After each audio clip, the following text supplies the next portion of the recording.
Hey guys, tonight we take a slow, winding walk into one of history's tightest choke points, where rocks squeeze the earth like fingers and the air is already humming with tension.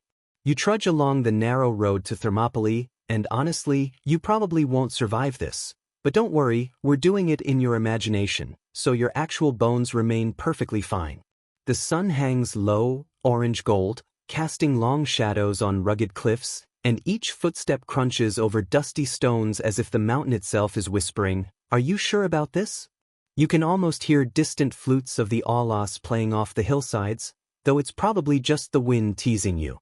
As you move, you notice the army stretching before you, a living river of men. Spartans march with their signature red cloaks and disciplined rhythm, shields tucked under one arm, spears pointing forward like a forest of iron. Behind them, smaller contingents from Thessaly, Thebes, and other Greek city-states shuffle along, unsure whether they are ready for what's to come. The air is thick with anticipation, sweat, and the faint scent of campfires burning dried reeds. You realize quickly that while the Spartans carry themselves like statues carved from granite, their eyes betray a flicker of nervous energy, human after all. So, before you get comfortable, take a moment to like the video and subscribe, but only if you genuinely enjoy what I do here. And hey, comment your location and local time. It's a small thing, but it connects us across centuries and borders as you and I share this midnight march. You notice small details. The way a soldier adjusts his leather straps, the way the sun glints off bronze helmets, and yes, the odd fellow who carries a pouch of something that smells like goat cheese mixed with herbs. Historians still argue whether it was food or an early attempt at rudimentary medicine. Now, dim the lights, maybe turn on a fan for that soft background hum, and let's ease into tonight's journey together. You reach the narrow coastal pass where the mountains kiss the sea. The path twists between jagged cliffs and a steep drop into foaming waves. You realize immediately why this location was chosen. Persia's numbers won't matter here. The pass is a funnel, a place where courage, strategy, and stubbornness can outweigh thousands of soldiers. Behind you, the echoes of clanging armor from the marching army bounce against rock walls, creating a rhythm both hypnotic and nerve-jangling. By the time the sun dips lower, shadows stretch like long fingers across the ground. You see Leonidas in the distance, his posture rigid yet commanding, walking among his men with that quiet authority that whispers, "We are ready, even if the world isn't." You feel the air shift as though the mountains themselves are holding their breath, waiting for the inevitable. Around you, other Greek contingents murmur plans, double-check equipment, and swap nervous jokes, tiny human moments in the face of overwhelming destiny. Even now, as you trudge forward, the landscape tells its own story. Crags and boulders seem almost alive, as if recalling centuries of footsteps, both mortal and heroic. You might catch a glimpse of a wild goat on a ridge, pause, and think of some obscure tactical quirk. Yes, goats were actually used to test enemy routes or even as a primitive form of psychological warfare. And while you ponder this, you realize the enormity of what lies ahead, a battle that will become legend, yet here and now, you are just a single soul moving with hundreds of others toward an uncertain dawn. You trudge onward, now more intimately aware of the mosaic of Greek city-states forming this tenuous alliance. Each contingent moves with its own rhythm, its own subtle tensions, and you can feel it in the air.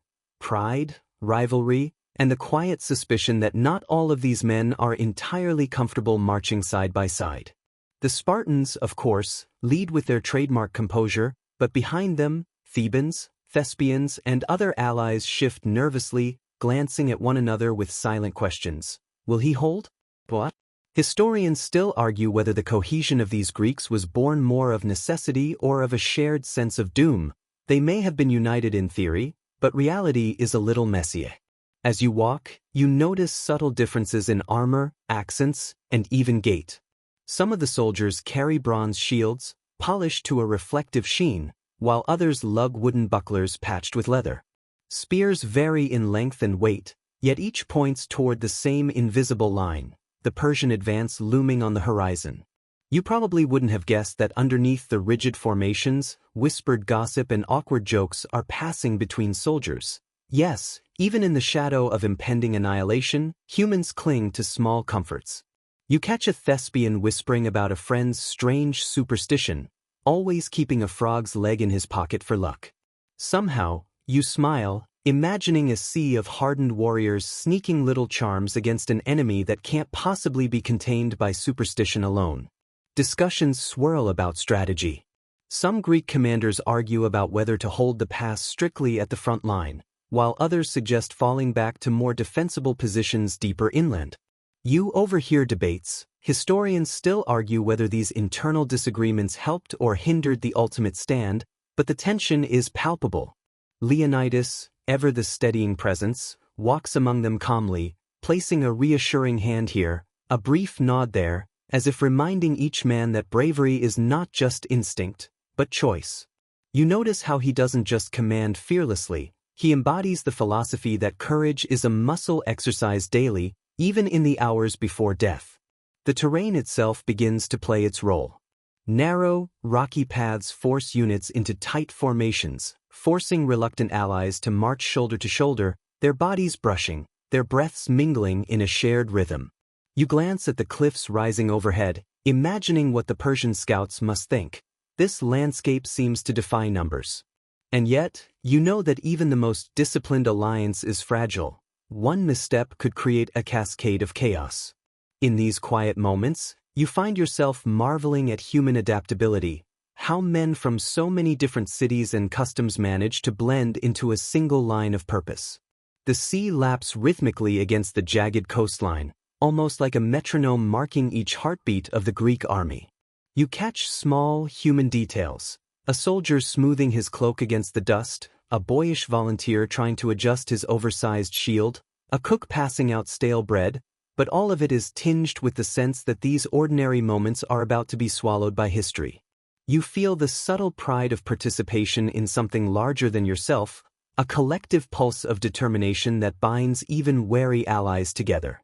And somehow, amid these whispers of tension, minor rivalries, and faint superstitions, you sense the stirring of legend, the quiet pulse of a story that will outlive every footstep echoing along this narrow pass. The first hints of the Persian advance reach you as a distant shimmer across the horizon, like heat rising from the sea, though it isn't just the sun playing tricks. You squint and realize the horizon is moving, an almost infinite tide of soldiers, cavalry, and elephants stretching as far as your eyes can see. Xerxes' army is massive, a living, breathing wave of gold, bronze, and color. You might even catch the glint of Persian archers' helmets or the faint, rhythmic clatter of chariots rumbling along the coast road. Historians still argue whether the numbers cited, hundreds of thousands, are exaggeration or roughly accurate, but standing here, you can feel the truth. It's overwhelming, and yet somehow awe-inspiring. As the army draws closer, details emerge. You notice contingents from distant lands, Ethiopians with dark shields, Scythians with long, curved bows, and even the famed immortals, elite warriors moving in almost unnatural synchrony. You probably won't survive standing here, your mind whispers, but somehow, your body tenses with both fear and fascination. The air vibrates with the faint hum of countless marching feet, the creak of armor, and the distant, warlike sound of Persian horns calling their troops to formation. Every sense is alive, every nerve alert, and yet, a strange rhythm takes hold, as if the earth itself is acknowledging the approaching storm. You shift your gaze to the narrow pass. This is the beauty and the terror of Thermopylae. The mountains squeeze the army into a funnel, forcing strategy to outweigh sheer numbers. The Persian commanders, confident in their size, are about to discover a harsh reality, that terrain can be an ally as potent as any soldier. You notice small quirks too. A few Persian soldiers adjusting cumbersome armor, some fumbling with their bows, a scent of incense mixing oddly with the sea breeze. These minor details don't alter history, but they humanize an army that otherwise seems like an unstoppable machine. You overhear Spartan and allied whispers, hints of nervous admiration mixed with the calculative assessment of the enemy. "They're more than numbers," someone mutters. Indeed, the sheer diversity and exoticism of the Persian army is staggering, with units from distant lands carrying weapons and banners that no Greek has ever seen before.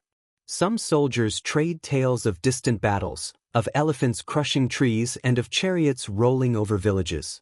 It's easy to imagine them now, yet you also notice the undercurrent of fear that even Leonidas cannot fully erase. As the sun begins its slow descent, golden light casting long shadows over the rocky terrain, you realize something peculiar. Despite their overwhelming numbers, there's a strange beauty in the Persian formations, a choreography almost artistic in precision. You catch fringe details too, exotic musicians among the ranks playing double flutes to keep marching rhythm, the scent of wild herbs burning in ceremonial braziers, the occasional rider pausing to adjust a jeweled headdress. And yet, the human drama unfolds relentlessly. Historians still argue whether Xerxes truly understood the strategic limitations of this pass, or if arrogance blinded him to the genius of Spartan discipline. You feel the wind shift off the mountains, carrying both the scent of saltwater and the faint dust kicked up by countless feet. Your pulse quickens, your imagination alive with the tension of two forces about to collide. The stage is set. The narrow pass between sea and mountain will soon echo with the clash of history, the bravest few against the countless many, and you, here in this moment, are standing at the very edge of legend. The Persian army looms closer, a living tide that promises both terror and unforgettable spectacle, while the Greeks prepare, silent but resolute, for the coming storm. The narrow pass stretches ahead, a natural trap sculpted by cliffs and sea, and you find yourself walking along the spine of this landscape, surrounded by Spartans who treat every step like a rehearsal for eternity. Leonidas moves among them with measured pace, his cloak brushing dust from the rocky path, a living reminder that discipline is as much a weapon as a spear. You notice minor rituals that seem almost invisible, a soldier tracing a finger along a shield's edge, another whispering a quiet prayer to Apollo, and yes, someone tying an odd little charm, a rabbit's foot, perhaps, around his spear. You realize that mental preparation is as crucial here as physical readiness. Historians still argue whether such rituals actually impacted morale or if they were merely superstitions masking the profound tension in these moments. Fortifications are minimal but cunning. You trudge past piles of sharpened stakes hidden along the sides, small stone barricades, and cleverly camouflaged pits meant to slow the Persian advance. The Spartans have mastered the art of maximizing what little the terrain offers. You probably wouldn't notice these if you weren't paying attention, yet you feel the ingenuity in every rock and ridge, every careful placement designed to amplify the smallest numbers into a strategic advantage. The air smells faintly of pine resin and sweat, a combination that seems almost ritualistic, blending nature with human resolve. You overhear discussions of tactics, debates carried out in hushed tones among the allied commanders. Hold the line here, someone insists. Another counters, push slightly forward to force them into narrower lanes. Their voices rise and fall like the tide against the cliffs. You can sense the weight of responsibility on each shoulder. Historians still argue whether the precise positioning of Greek forces was a masterstroke of strategy or merely a desperate improvisation, but for now, every decision matters. The Spartans, however, walk as if nothing could unnerve them. Their shields glint in the late afternoon sun, and every step resonates with centuries of tradition. You notice small quirks of preparation, spears being sharpened one last time, helmets adjusted to fit snugly, even soldiers sharing brief, wry jokes about the Persian extravagance, perhaps to ease tension. These human touches make it easier to imagine the scene in vivid detail. The enormity of the task, balanced by the simple need to breathe, to focus, to hold steady. As evening approaches, you trudge past makeshift camps where the allies ready themselves. Fires burn low, sending up thin ribbons of smoke that curl lazily into the sky. You see soldiers writing letters, folding small offerings for the gods, or simply staring at the waves below, imagining the chaos that will come. And then, as shadows stretch long and the sun dips behind the cliffs, you hear the first distant sounds of the Persian approach, faint hoofbeats, muffled voices, and the subtle hum of a force unlike anything you've ever seen. The anticipation settles in your chest like a weight. The Spartans are ready. The Allied forces are ready. And you, somehow, feel the pulse of history beneath your feet, waiting for the first clash to shatter the calm. You stand at the edge of the pass as the first clash begins, and it feels almost surreal, like stepping into a living painting where every sound, smell, and movement carries weight beyond comprehension. Arrows whistle overhead, some embedding into the rocky walls, others into shields with a sharp clang. The Spartans hold the front line with a discipline that seems superhuman, their formation tight, shields overlapping, spears bristling outward like a thorny hedge. You probably won't survive this if it were real, your mind whispers again, but here, in the safety of imagination, you can watch every heartbeat of the fight. Persian troops surge forward in waves, faces painted with determination, their armor glinting like the surface of a restless sea. You notice the diversity, Ethiopians, Medes, and even lightly armored archers moving with a fluidity that seems almost artistic. Yet for all their numbers, the pass constrains them, forcing chaos into their ranks. Some soldiers trip over rocks, some argue in foreign tongues, and every so often, a horse loses footing and tumbles, sending a ripple of panic through its unit. Historians still argue whether terrain alone was enough to equalize the stark difference in numbers, but witnessing it, you sense how genius often disguises itself as desperation. The Spartans press forward with coordinated thrusts, spear tips finding gaps in the Persian lines. You can hear the rhythmic clash of bronze against bronze, punctuated by grunts, shouted commands, and the occasional metallic groan of overburdened armor. The front line moves like a single organism, each soldier anticipating the next, a waltz of death choreographed by years of training and instinct. Amidst the chaos, small human moments stand out. A soldier pausing to help a comrade reset a dropped shield, another muttering a prayer to Athena, someone tossing a small charm to the wind with a nervous hope it works. You smile wryly, thinking maybe superstition does help, just a little. From your vantage point, the Persian tactics are both overwhelming and flawed. Archers fire in tight volleys, trying to blanket the pass in a storm of arrows, while lightly armed infantry press from the sides. Yet each push seems to meet the same implacable wall, the Spartans' iron discipline. You notice fringe details. A Persian officer consulting a map upside down, a small group of musicians trying to maintain cadence among the troops, and the faint scent of incense wafting from a ceremonial brazier carried behind the ranks. It is as bizarre as it is terrifying, a clash not just of armies, but of cultures, philosophies, and sheer human will. Hours pass, though time feels warped, and the Greeks hold. You trudge along the line, imagining each soldier's exhaustion, the sting of minor wounds, the sweat soaking through leather armor. Yet their resolve doesn't waver. Small acts of heroism flicker through the ranks, someone holding a breach just long enough for a comrade to recover, a soldier yelling warnings to prevent a collapse, another managing a quick, sardonic grin amidst the carnage. You realize the first clash is more than combat. It's a test of character, endurance, and unity. And as the sun begins to sink, casting the pass in long shadows, you understand the simple, terrifying truth. Holding here is both miracle and inevitability.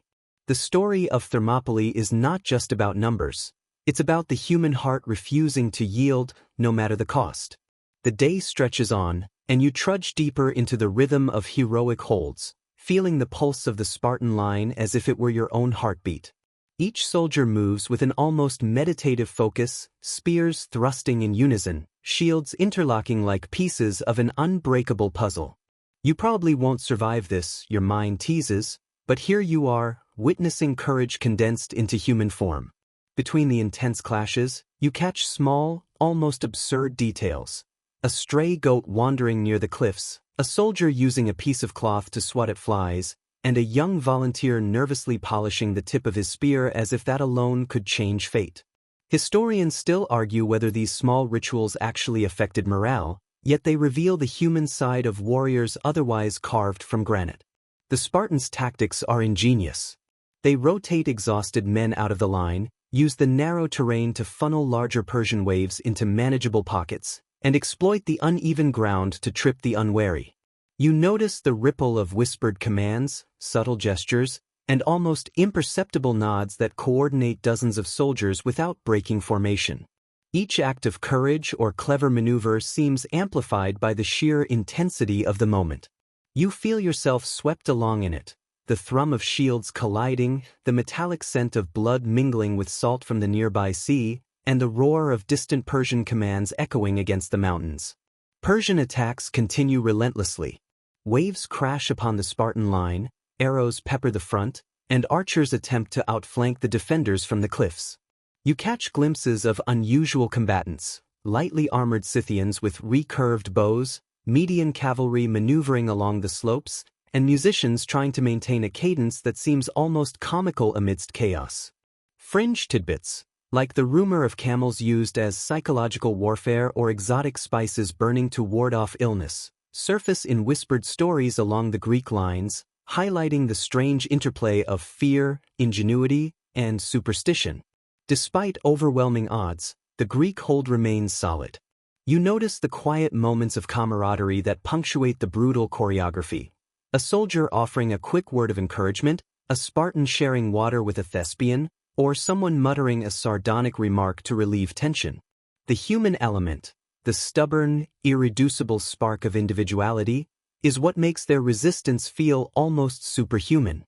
Historians still argue whether these small interactions influenced morale more than formal command structures, but watching it unfold, you realize that spirit often matters as much as strategy. The hours blur into a trance-like state. The pass becomes a tunnel of focused determination, echoing with each clash and shout. You notice how the Spartans exploit every ridge, every rock, every shadow, creating a choreography of defense that turns desperation into artistry. And as the sun dips lower, painting the cliffs in amber and rose, you feel the almost mythic quality of their courage, the kind that will echo through centuries.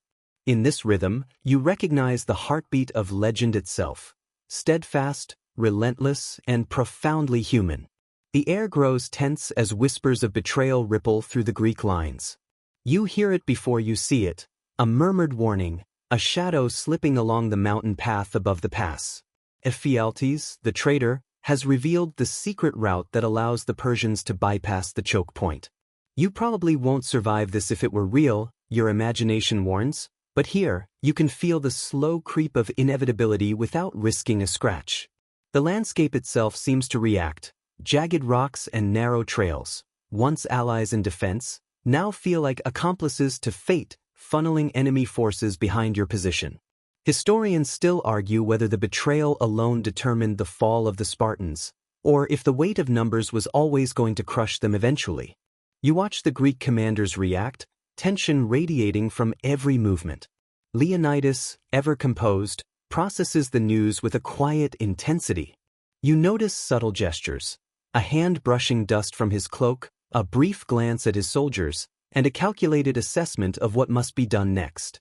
The allies murmur anxiously, some debating whether to retreat, others readying for the inevitable confrontation. You feel a mix of dread and admiration as the human element shines through. Courage is tested not just by the enemy in front of you, but by the unseen threats closing in from behind. The Persians begin to exploit the mountain path. Small contingents slip through the rocks, moving almost invisibly, and the sound of their approach, soft footfalls, the scrape of leather, distant commands, adds a new layer of tension. You notice fringe details. A Persian soldier fumbling with his bowstring, a stray goat startled into a frenzied bleat, and the scent of burning herbs carried down from the hills. These tiny details punctuate the enormity of the moment, humanizing an otherwise unstoppable force. Historians still argue whether Ephialtes' motivation was personal gain or political coercion, yet standing here, it feels like the pivot upon which the entire story teeters. The Greeks scramble to adjust. Defensive rotations shift, small groups are sent to intercept the intruders, and the Spartans tighten their front line, anticipating a double assault. You notice how calm yet deliberate Leonidas remains, his presence anchoring morale. Even the smallest act, a Spartan repositioning a shield, a whispered command to an ally, carries amplified weight. The enemy exploits every gap, but the disciplined Greek response slows them, turning a potential rout into a measured, tragic delay. As the shadows lengthen and the sun dips toward the horizon, the inevitability of the Persian encirclement presses down like the cliffs themselves. You feel the gravity of history in the narrow path, the precarious balance of courage and strategy, and the haunting realization that even the bravest will face their limits. Yet in these final maneuvers, in the desperate brilliance of every Greek action, you witness something remarkable: heroism, not just as a concept, but as lived experience. The betrayal shapes destiny, yet it also illuminates the extraordinary resilience of those who refuse to yield, even when the world seems set against them. The final stand unfolds with a gravity that seems to slow time itself. You trudge along the line of Spartans, feeling the weight of history pressing down as Leonidas and his 300 hold the pass with unwavering resolve. The sun has dipped low, casting the cliffs in a deep orange glow, turning each shadow into a dark, undulating wave. You probably won't survive this if it were real, your mind teases, but in this imagined space, you can savor the awe-inspiring courage without consequence. Each soldier's breath is measured, each movement precise, a choreography of endurance and defiance against a tide of Persians pressing from every side. The clash of bronze and the rhythmic pounding of Persian feet dominate the air, yet within that chaos, moments of astonishing bravery stand out. You notice a Spartan spinning to block a flanking thrust, a comrade lunging forward to cover a gap in the line, and a handful of soldiers holding their ground despite exhaustion that would crumble ordinary men. Fringe tidbits emerge as well: Persian war dogs barking in the distance, a stray arrow narrowly missing a soldier's shoulder, and the eerie whistle of the wind through the mountain pass, which almost seems to join in the lament of the defenders. Historians still argue whether the heroic stand could have been prolonged with reinforcements or better intelligence, yet in the immediacy of battle, such debates feel almost academic. You feel the intimate humanity of the Spartans, the quiet words of encouragement, the slight adjustments to shields, the shared glances that communicate trust without speech. Their cohesion is staggering. Each action is both deliberate and instinctual, a blend of training and sheer willpower. You imagine the adrenaline coursing through their veins, the simultaneous clarity and tunnel vision, the deep hum of focused energy that only emerges in moments of extreme peril. From the cliffs above, Persian troops advance through the hidden path, creating a slow but inevitable encirclement. You see Leonidas assess the situation, his posture unyielding, his face calm, and realize that leadership in such moments is as much about presence as command. Small acts of defiance ripple through the line: a Spartan refusing to yield even when a Persian spear pierces his shield, a young volunteer holding position to buy seconds for comrades, a flicker of laughter amidst grim determination. As twilight deepens, the line tightens, and the clash reaches a haunting rhythm, the last stand of men against overwhelming odds. You feel the almost sacred weight of the moment, the intertwining of strategy, courage, and sacrifice. Every strike of the spear, every clash of shields, every human heartbeat resonates across the narrow pass. And though the outcome is fated, there is a profound beauty in the steadfast refusal to surrender. The final stand of Leonidas and his 300 is more than a battle. It is a testament to the enduring power of courage, unity, and the human spirit, a moment that will echo through the ages long after the dust settles. The aftermath arrives with a slow, almost eerie quiet. You trudge through the remnants of the battlefield, the air heavy with dust, sweat, and the faint metallic scent of blood, yet the sun is dipping lower, casting long shadows that soften the horrors into silhouettes.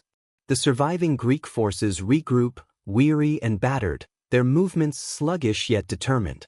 You probably won't survive this if it were real, your mind teases, but here, you can wander through the consequences of history without touching a single wound. The narrow pass, once a theater of defiance, now feels hollowed, as if every footstep leaves an echo of the men who gave everything here. Persian forces advance, their numbers still overwhelming. You notice small details: a scout carefully checking the path behind cliffs, a contingent of cavalry slowing to navigate narrow terrain, and the faint flapping of banners in the evening wind. Yet for all their dominance, there is a subtle change: respect, even grudging admiration, for the courage displayed by the Greeks. Fringe tidbits surface in whispered commentary. Some Persians were reportedly hesitant to advance too quickly, fearing traps or curses placed by the legendary defenders. Historians still argue whether the Persian advance was slowed by strategy, fear, or simple exhaustion, but the effect is clear. Thermopylae has left an imprint on the psyche of both victors and survivors. The Greeks retreat in an organized but sorrowful fashion. You trudge beside them, feeling the weight of loss and the resolve to live, carrying not just the bodies but the stories and honor of their fallen comrades. Leonidas' sacrifice reverberates through the ranks.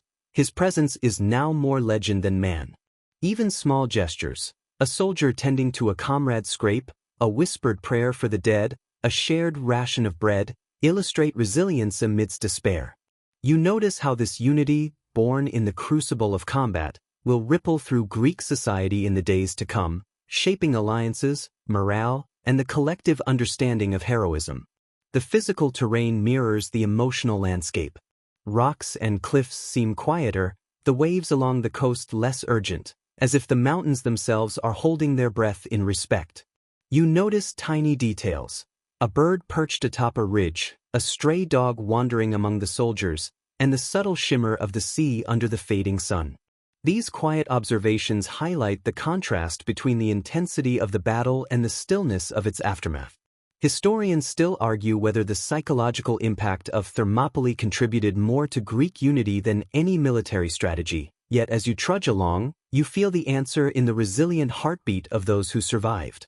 By nightfall, the survivors set up makeshift camps along the coastal edges. Fires flicker weakly, casting dancing shadows that recall the battles fought and lives lost. You feel a strange comfort in this slow descent from chaos to calm, a chance to breathe, reflect, and honor the courage that carved legend from ordinary human flesh. The Persian army continues its advance, but the memory of those who stood firm in the pass has already begun to inspire stories, songs, and a sense of enduring valor. As you watch the Greeks rest and tend to their wounded, you recognize that Thermopylae is not merely a battlefield, it is a testament, a heartbeat in history that refuses to fade. You trudge alongside the Greek survivors, and you start to feel the slow, subtle pulse of legacy forming in the aftermath of Thermopylae. The battlefield is quiet now, almost reverent, the clash of bronze and the roar of battle replaced by soft sighs, the crackle of dying embers, and the gentle slap of waves against the cliffs. You probably won't survive this if it were real, your mind reminds you, but here, you can savor the echo of courage. These men, battered yet unbroken, are carrying something more than wounds. They carry a story that will ripple through generations, shaping the very idea of heroism in the Greek world. Stories begin to spread even as the survivors trudge towards safer ground. The sacrifice of Leonidas and his 300 becomes legend, whispered in markets, around hearths, and in city councils. You notice subtle human details: a mother clutching a child while listening to a returning soldier recount the stand, a young boy sketching scenes in the dust with a stick, a poet quietly rehearsing verses inspired by the bravery he has witnessed. Fringe tidbits surface, rumors of Spartan ghosts guarding the pass, or secret messages hidden in songs. But even if exaggerated, they speak to the power of narrative, the way human memory transforms fact into inspiration. Historians still argue how much of the Thermopylae story was mythologized versus strictly factual, yet the impact on Greek identity is undeniable. You sense the emotional resonance as Greek city-states respond to the events. The valor of the defenders stirs a newfound unity, a willingness to collaborate against a common enemy. Even rival city-states that once quarreled now find cause to stand together, inspired by the example of discipline, courage, and sacrifice. You notice moments of quiet human connection along the way, soldiers sharing meager rations, exchanging encouraging words, and tending to one another with care born of shared trials. This legacy is less about trophies or territory and more about the ethos, the standard of honor that Thermopylae sets for generations to come. The story spreads across the Mediterranean. Songs, poems, and statues immortalize the courage of those who held the pass. You trudge past the shores of Greece, imagining the conversations and debates that follow. Historians still argue whether the political impact or the symbolic legacy mattered more, but standing here in the narrative, you feel it in every footstep, every cautious glance at the horizon. The Spartan discipline, the bravery of allies, and the haunting image of Leonidas standing firm become touchstones for identity, resilience, and the profound weight of honor. As night falls and the survivors rest, you realize that Thermopylae is not merely a battle lost or won, it is a touchstone of courage. The narrow pass becomes more than geography. It transforms into a symbol, a lesson, and a story whispered across generations. You feel the soft echo of these events carrying forward, shaping the way humanity understands valor, sacrifice, and the quiet, steadfast heart of those who refuse to yield. And as you trudge along this imagined trail, you sense that every story told since, every poem composed, every monument erected, all carry the heartbeat of this legendary stand, keeping the memory alive and luminous for centuries to come. You trudge along the quiet paths of memory now, beyond the smoke and clang of battle, into the echoing stillness that carries Thermopylae into eternity. The cliffs rise like silent sentinels, the sea laps softly at the shore, and the narrow pass seems almost reverent, holding within it the courage of men long gone. You probably won't survive this if it were real, your mind reminds you, but here you walk with their spirits, feeling the pulse of heroism that refuses to fade. The story has shifted from the immediate clash of armies to something more enduring, a meditation on courage, unity, and the fleeting yet immortal nature of human valor. You notice how even in quiet moments, heroism manifests in subtle ways. A soldier leaving a carved mark in a tree to honor a fallen comrade, a whispered prayer carried on the wind, the delicate balancing of a shield against a rock as if to say, "We were here, and we stood." Fringe details linger, the scent of wild herbs used to mask wounds, the glint of a broken helmet catching the evening sun, the distant call of a bird soaring above the cliffs as if observing the passage of history itself. Historians still argue about the interpretation of these acts, symbolic ritual, practical necessity, or myth in the making, but standing here, you feel their profound human resonance. The narrow pass, which once funneled the immense Persian tide into a crucible of courage, now holds silence, a quiet testament to those who refuse to bend. You see traces of life, footprints pressed into dust, small piles of rocks marking where comrades fell, and the faint shimmer of salt on the stones from sweat and tears. You notice the enduring lessons etched into the terrain itself. Discipline can magnify small numbers, courage can create legend, and even the smallest acts, words, gestures, shared water, a steady gaze, can ripple through time with outsized effect. As you walk, you feel the philosophical undertones of heroism and memory. What does it mean to be immortalized in story, and how does the echo of one courageous act shape the conscience of generations? The Spartans and their allies, through their sacrifice, have left an imprint not only on the battlefield but on the very fabric of cultural memory. Their courage is now inseparable from the landscape, the whispering cliffs, and the rolling sea. You feel a subtle reassurance that even when human life is fleeting, acts of valor resonate beyond the limits of time, quiet but persistent. The sun sets fully now, and the pass glows with a fading amber, soft and contemplative. You trudge one last time through this imagined terrain, carrying with you the lessons, the echoes, and the whispers of Thermopylae. You sense that the courage here, both ordinary and extraordinary, continues to ripple outward, into history, into imagination, into the quiet moments when one chooses to stand steadfast in the face of overwhelming odds. And in that reverent hush, you recognize a profound truth. Heroism is not only what is done in the moment of battle, but what is remembered, honored, and whispered through time. You slow your pace now, feeling the tension of battle dissolve into the gentle embrace of memory. The cliffs stand silent around you, guardians of stories that stretch beyond the reach of any single lifetime. You probably won't survive this if it were real, your mind whispers softly, but here, in this quiet moment, you breathe with the echo of countless courage-filled heartbeats. The narrow pass seems to exhale, releasing the weight of war into the soft evening air, where shadows stretch long and the sea murmurs a lullaby against the rocks below. Every step feels lighter, almost suspended, as though you are moving through a dreamscape stitched together from both human valor and the rhythms of nature. You notice subtle details, the gentle flicker of the last embers in the Spartans' campfires, the faint rustle of leaves as wind brushes against the cliffs, the occasional cry of a distant seabird cutting through the dusk. These quiet moments remind you that even in the aftermath of violence, life continues, persistent and gentle, carrying the memory of what came before. Historians still argue about the exact numbers, the decisions, the tactics, but standing here, those debates fall away, leaving only the human pulse of courage that resounds far louder than any statistic.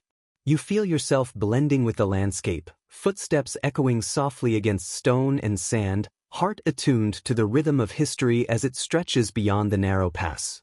The bravery of Leonidas and his 300, the whispered prayers of allies, the tension, the laughter, the quiet fears, all of it settles into the soft folds of memory, fading gradually yet lingering like a gentle hum beneath your consciousness. And now, as the shadows lengthen and the stars begin to emerge above the cliffs, you allow your breath to slow, your body to release, and your mind to drift. The lessons, the courage, and the whispers of Thermopylae remain, soft and constant, guiding you into stillness, into reflection, into the quiet comfort of knowing that human spirit, once kindled, is never truly lost.